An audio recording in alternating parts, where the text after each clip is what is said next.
பத்திரிகை நண்பர்கள் அனைவருக்கும் எனது பணிவான வணக்கங்கள். 2026-29க்கான தேர்தல் முடிந்தவுடனே முதல் பொதுக்குழு கூட்டம் திரைப்பட தயாரிப்பாளர் சங்க தேர்தலுக்கான முடிஞ்சிருச்சு. முடிஞ்சவுடனே நாங்கள் வெற்றி பெற்றோம். தேர்தல் தமிழ்நாடு தேர்தல் காரணமாக தள்ளி வைக்கப்பட்டு முடிஞ்ச உடனே இப்ப முதல் பொதுக்குழு நடத்தியிருக்கோம். வெற்றிகரமா முடிச்சிருக்கோம். அதற்கான அதே மாதிரி தீர்மானங்கள் நிறைவேற்றப்பட்டிருக்கு. ஓடிடி இது அதே மாதிரி தமிழ் திரைப்பட நடிகருடைய ரெவன்யூ ஷேர் அந்த தீர்மானம் நிறைவேற்றி தீர்மானம் எல்லாமே உங்களுக்கு கொடுப்பாங்க. எல்லாமே கொடுத்துருக்கு.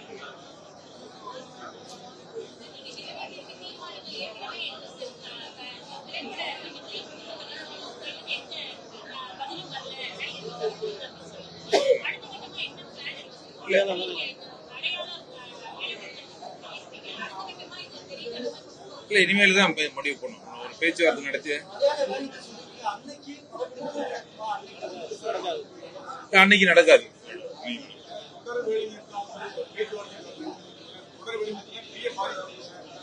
இல்ல அது வேற வழி என்ன?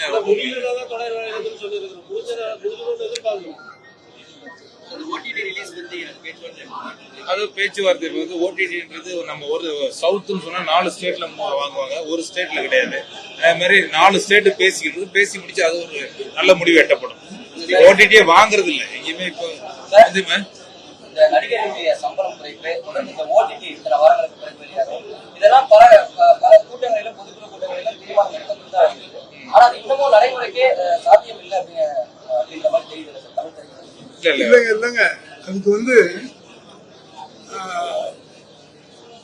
தமிழ் திரைப்பட தயாரிப்பாளர் சங்கம் கொஞ்சம் சில வருடங்களாக சின்னதா ஒரு பிளவுபட்டு இப்ப இவர் தலைவரான பிறகு தமிழ் திரைப்பட தயாரிப்பாளர் சங்கத்துக்கு தமிழ் தலைவரான பிறகு ஒரு இணக்கமான ஒரு சூழ்நிலையை ஏற்படுத்திட்டு அந்த தனியா போன அந்த அமைப்பு இப்போ ஃபுல்லா தமிழ் திரைப்பட தயாரிப்பாளர் சங்கத்துக்கு ஒத்துழைப்பு கொடுக்கறதா வந்திருக்கிறாங்க. சோ இப்போ ஸ்ட்ராங்கான ஒரு அமைப்பா மாறிடுது இவருடைய தலைமையில். அதை இவர் ரொம்ப அழகா டீல் பண்ணிட்டு இருக்கிறாரு. அதனாலதான் பல வந்த உடனே 2வது நாளே 3வது நாளும் இன்சூரன்ஸ் எல்லாருக்கும் நிதி நிலைமை ரொம்ப மோசமா இருந்த அந்த காலகட்டத்தில் கூட இதை சமாளிச்சு பண்ணியிருக்காங்க. அப்படி பல விஷயங்கள் இவர் மேல ஒரு நம்பிக்கை இருக்குது. பல ஆண்டுகளுக்கு பிறகு இந்த தமிழ் திரைப்பட தயாரிப்பாளர் சங்கம் ஒரு ஸ்ட்ராங்கான ஒரு நிலைமைக்கு வரும். நாங்க நினைக்கிறது சாதிப்போம் அப்படின்ற ஒரு விஷயத்துல ரொம்ப முனைப்பா இருக்குது. இதுக்கு முன்னாடி அப்படி நீ எப்பவுமே இப்படி குறுக்க கேள்விகள் தான் பதில் சொல்ல முடியாது தம்பி.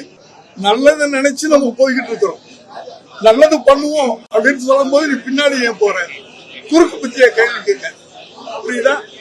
நல்லது பண்ண போறோம். நாங்க இப்ப நடிகர்களோட இணக்கமா உட்கார்ந்து பேசுவோம். அவங்களும் தயாரிப்பாளர்கள் தூக்கி எறிகிறவங்க. தயாரிப்பாளர்கள் நல்ல மரியாதை உள்ளவங்க தான் நடிகர்கள் இல்லையா? நடிகர்கள் இல்லாம தயாரிப்பாளர்கள், தயாரிப்பாளர் இல்லாம நடிகர்கள் உட்கார்ந்து பேசும்போது ஒரு இணக்கமான சூழ்நிலை உருவாகும். ஏன்னா என்னைக்கோ ஒரு சினிமா ஆரம்பிச்சது, இன்னைக்கு சினிமா நல்லா இல்லை. சோ எல்லாரும் சேர்ந்து டிராவல் பண்ணுவோம் அப்படின்றதான எங்க கோரிக்கை. அதை எப்படி அவங்க இது பண்ணுவாங்க? இப்ப அவர் சொன்னாரு நடிகர்கள் சம்பளத்தை குறைக்க போறீங்களான்னு கேக்குறாரு. இல்ல, அது குறைக்கிறது இல்லை. 2 பேரும் சேர்ந்து படங்கள் பண்ணுவோம். வர்ற லாபத்துல 2 பேரும் பண்ணிக்கிறோம் அப்படின்றதான் சொல்றதே தவிர நீங்க சம்பளத்தை குறைச்சிங்க, நீங்க சும்மா வேலை செய்யுங்க அப்படின்னு எங்களுக்குள்ள இணக்கமான முடிவு வரும். அப்படிதான் நாங்க பேசுவோம். நோக்கமே லாப நஷ்டத்துல பங்கேற்கணும், அவ்வளவுதான். அதே மாதிரி இந்த சிறு திரைப்பட தயாரிப்பாளர்கள் அவங்களுக்கு இந்த தியேட்டர் கிடைக்கல அப்படிங்கிற பிரச்சனை ஆண்டாண்டு காலமா பல மேடைகளிலும் நிகழ்ச்சிகளுடைய பேசிக்கிட்டே வரும். அவர்களுக்கான அந்த வாழ்க்கைக்கு புதுசா என்ன சார் பண்ண அது என்னன்னா அதுவும் பேசிட்டு இருக்க முன்னாடி கொண்டு வந்து சட்டம் தமிழ்நாட்டுல மட்டும்தான் வந்து 4 ஷோ. நீங்க காலையில 9 மணி ஷோ போட்டாலும் ஸ்பெஷல் பர்மிஷன் வாங்கணும்னு சொல்லிருக்கோம். வேற கர்நாடகா ஆந்திராவோட அந்த மாதிரி கிடையாது. அதுவும் ஒரு அன்னைக்கு சிஎம் பார்த்து ஒரு மனு கொடுத்துருக்கோம். 5 ஷோவை போடலாம், ஒன்றும் பிரச்சனை கிடையாது. 9 மணிக்கு ஆரம்பிச்சாவே 10 ஷோவை பர்மிஷன் ஸ்பெஷல் ஷோ மாதிரி தான் கன்சிடர் பண்ணுவாங்க. அப்போ வர படம்லாம் 4 மணி நேரம் 4.5 மணி நேரம் இருக்கு. இப்ப பெரும்பாலும் ஒரு சில படங்களை தவிர அந்த மாதிரி கிடையாது. அதுல வந்து பண்ணலாம். அது ஒரு ஷோ கொடுக்கலாம். அந்த மாதிரி பேசிட்டு மனு கொடுத்துருக்கோம். புதுசா அமைக்கக்கூடிய கவர்மெண்ட் கொடுத்து நாங்க கண்டிப்பா பண்ணுவோம்.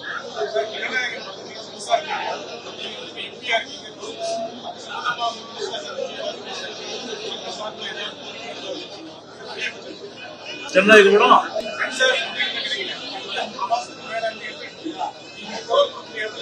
அவர் இப்பதானே இப்பதான் வந்திருக்கிறாங்க.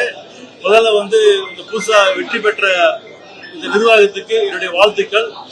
நான் பாராளுமன்ற உறுப்பினர் ஆன பிறகு இந்த தமிழ் திரைப்பட சங்கத்துல நானும் கிட்டத்தட்ட 27 வருஷமா உறுப்பினர் இருக்கேன். மூத்த உறுப்பினர் முறையில கண்டிப்பாக தமிழ் திரைப்பட சங்கத்துக்கு என்னுடைய ஒத்துழைப்பு கண்டிப்பாக இருக்கும்.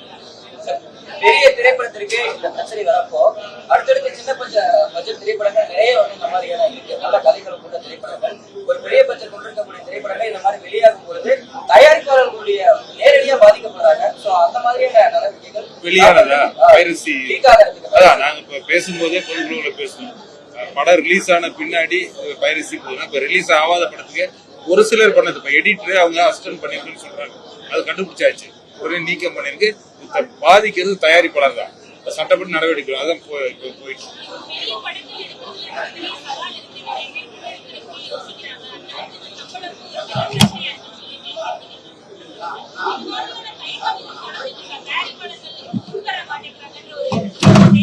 இல்ல அதுதான் ரெவென்யூ ஷேர். அதுதான் லாப நஷ்டத்துல பங்கு இருக்குன்னு சொல்லி நடிகர்களா டெக்னீஷியன் எல்லாத்தையும் பேசிருக்கலாம். பெரிய பெரிய டெக்னீஷியன்